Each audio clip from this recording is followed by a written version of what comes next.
Linggai. Ini menurut saya cukup representatif ya.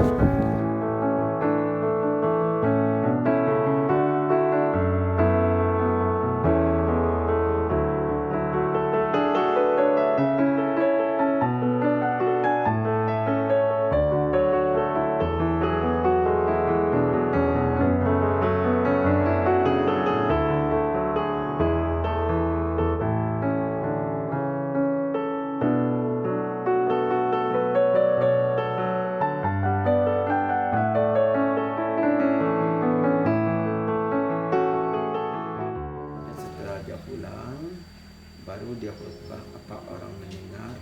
Apa penilaian orang setelah Pulang. hasil khutbah?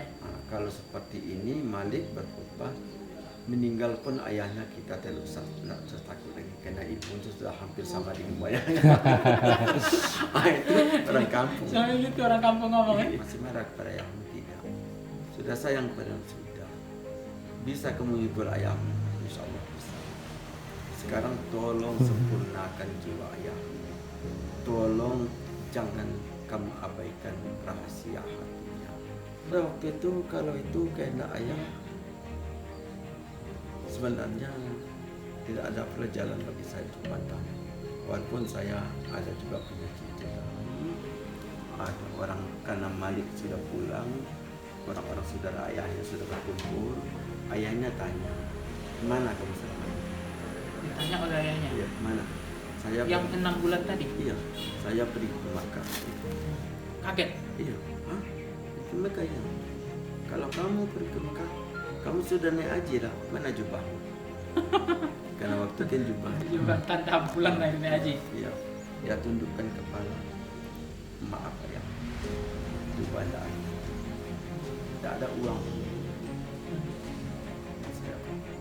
Ayahnya berdiri, masuk ke dalam kamar, mengeluarkan sebuah jubah yang bernama pada siang malam. Malik, ini saya bikin di Makkah sebelum saya nikah. Berarti sebenarnya ayahnya Buya juga udah pernah ke Mekah sebelumnya. Udah. Lama, Lama juga. lama pelajaran. Ini sama. Haji Rasul. Di Rasul juga. Ini saya bikin dulu di Makkah sebelum saya nikah. Saya berikan kepada mereka. Diserahkan pada malam Jumat dan Kamis. Besok hari Jumatnya dia disuruh khutbah si ayahnya. Mana masjidnya di sini? Di sini kira-kira 500 meter. Masjid apa nama? Masjidnya DR. Masjid Ini DR. ini. Ya. Itu khutbah pertama beliau. Naik setelah pulang dari haji. Sebelum itu sudah ada juga. Sebab bulan haji itulah pertamanya.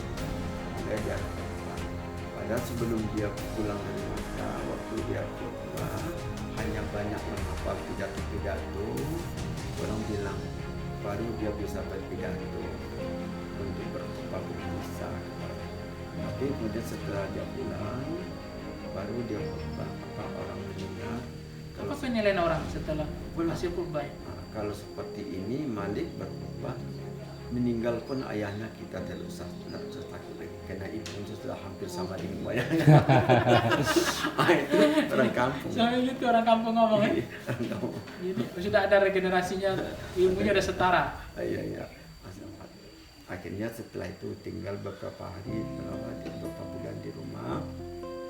Pada suatu malam dia dipanggil oleh adik ayahnya bernama Yusuf Amrullah yang sekarang makamnya berdekat dengan ayahnya. Malik, mari kita ke belakang rumah. Ada sesuatu yang akan disampaikan padamu. Apa ya? Kamu masih marah kepada ayahmu? Tidak. Sudah sayang kepada sudah. Bisa kamu hibur ayahmu? Insya Allah bisa. Sekarang tolong sempurnakan jiwa ayahmu. Tolong jangan kamu abaikan rahasia hatinya. Ini sampai ke dalam. Apa sayang? Kamu akan dipertunangkan dengan Sudah disiapkan. Dato' Raja namanya Siti Rahab. Salah satu untuk menyenangkan ayahnya. Iya. Boleh dekat nggak apa-apa Pak, ya, kalau soalnya. Waktu itu baru umur Siti Rahab ini 15 tahun. 15 tahun. Amka baru 20 tahun. Beda 5 tahun. 5 tahun. Bahkan Amka mengatakan istri itu agak rendah juga darinya. Sehingga waktu berfoto dia suruh naik ke atas bangku kecil supaya Oh, yang foto ini naik bangku nih. iya. Kemudian Hamka jawab apa? Ya pada waktu itu kalau itu kehendak ayah sebenarnya tidak ada pelajaran bagi saya di Batam. Walaupun saya ada juga punya cita-cita lain. Yang pertama ingatan masih ada ke perempuan Delhi. Yang kedua sedikit masih ada juga kepada perempuan Makkah. Ada 3 ya. Bahkan Yang di waktu di Mekah yang bahkan ditulis di dalam buku Demakin Ka'bah apa kata perempuan Makkah. Kalau Allah tidak mengizinkan kita bertemu jodoh di dunia ini, moga-moga di akhirat nanti ada juga. Tapi kalau lahir anak perempuan, tolong nama saya jadi namanya. Kesampaian nggak tuh? Lumayan. Nggak kesampaian nggak maksudnya yang di Mekah nih? Sampai nggak pesan itu ke beliau? Tidak sampai. Tapi ada anaknya bernama apa? Kita tidak tahu. Kita dari situ namanya jalan. Iya. Nama itu dirahasiakan. Akhirnya setelah dia berkeluarga, barulah kemudian mulai berdakwah, pergi ke Padang Panjang, tiba di Padang Panjang, dibuatlah tabligh school, karena dia ingin mengajar di sekolah yang dibuat ayahnya Tawalib Tawalib Padang Panjang. panjang. Itu sebenarnya ayahnya yang dirikan. Ayahnya bikin, Tawalib itu ayahnya. Tawalib ayah ya. Tapi tidak dibenarkan mengajar karena Tawalib waktu dipimpin oleh Buya Datuk Patuah. Buya Datuk Patuah ini adalah salah seorang aliran SI Merah. Oh, cikal bakalnya PKI. Itu ya. Oh iya. SI Merah. Sedangkan dia baru kembali dari Jawa, jelas dia aliran SI Putih. Jadi Tawalib pernah merah, Bos. Ini menarik ya.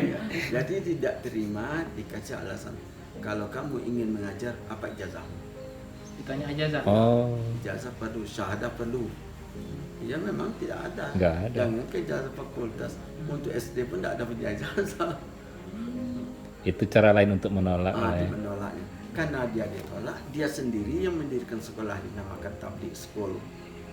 Oh, Iya. sampai sekarang masih ada? Sekarang akhirnya 2 tahun Tabligh School dia dapat utusan ke Makassar oleh organisasi Muhammadiyah. Pulang dari Makassar, Tabligh School itu dirubah menjadi Kuliatul Mubalighin. Sampai hari ini masih berdiri. Kuliatul Mubalighin ya. KM Padang Panjang. Kuliatul Mubalighin. KM Padang Panjang. KM. Luar biasa. Oke. Tapi tak berapa lama akhirnya dia kembali dari Makassar. Dia langsung diangkat menjadi kepala KM. Ya KM Kuliatul Mubalighin.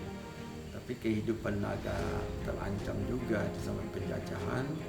Akhirnya pada waktu itu diserahkanlah KM kepada Bapak Madi Ahmad, saudara Sekolah tadi ya? Iya. Hasan Ahmad dan Madi Ahmad. Kemudian beliau dapat undangan, dapat panggilan 2 dari saudara. Yang pertama panggilan dari saudara yang bekerja Makassar ini ke Jepang untuk bikin sebuah majalah. Maaf sebentarnya Bu ya, ini lampu bisa hidup. Panggilan ke Medan yang bikin sebuah majalah. Akhirnya dikabulkan ke Medan. Tinggallah di Medan, panjang Medan. Di Medan lah menulis, mulai menulis buku, mulai menggunakan malah tentang kepartian itu pertama sekali itu ditulis merupakan Cinta Bersambung di majalah. Itu yang paling Oh, Cinta Bersambung di majalah, yang kemudian baru dibukukan, kemudian baru jadi novel, sekarang udah difilmkan. sampai tahun 50 beliau dipanggil oleh Menteri Agama dari Menteri Agama dipanggil ke Jakarta. Kenapa bisa Menteri Agama tahu tentang beliau harus dipanggil? Melalui karang-karang, Karangan melalui beliau? ceramahnya, karangannya, di mana-mana waktu itu karangannya sudah dimuat. Berarti dia di sini tapi pikiran dia udah kemana-mana. Iya. Medan waktu. Di Medan. Di Medan Waktu ya, di Medan. iya waktu di Medan Majalah udah kebaca oleh Menteri Agama. Iya, apalagi waktu itu banyak ada membuat sebuah suluh hidup dalam bimbing agamanya di dalam majalah Suara Muhammadiyah, suluh hidup itu akhirnya dipanggil oleh Menteri Agama, diangkat menjadi dosen luar biasa Di di Jakarta. Kampus apa? Sana, sana.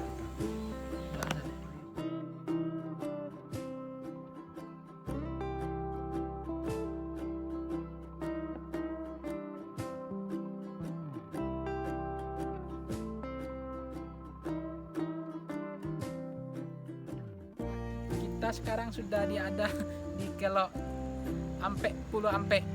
Kalau bahasa Indonesianya Kelok 44. Ini di Kelok. Kelok itu apa, lingkaran ya? Tikungan. Nah, Kelok itu tikungan. Tikungan yang ke-34. Nah, ini biasanya sering gambar ini ada di kalender-kalender tentang wisata Maninjau. Nah, ini Gunung Maninjau di bawahnya.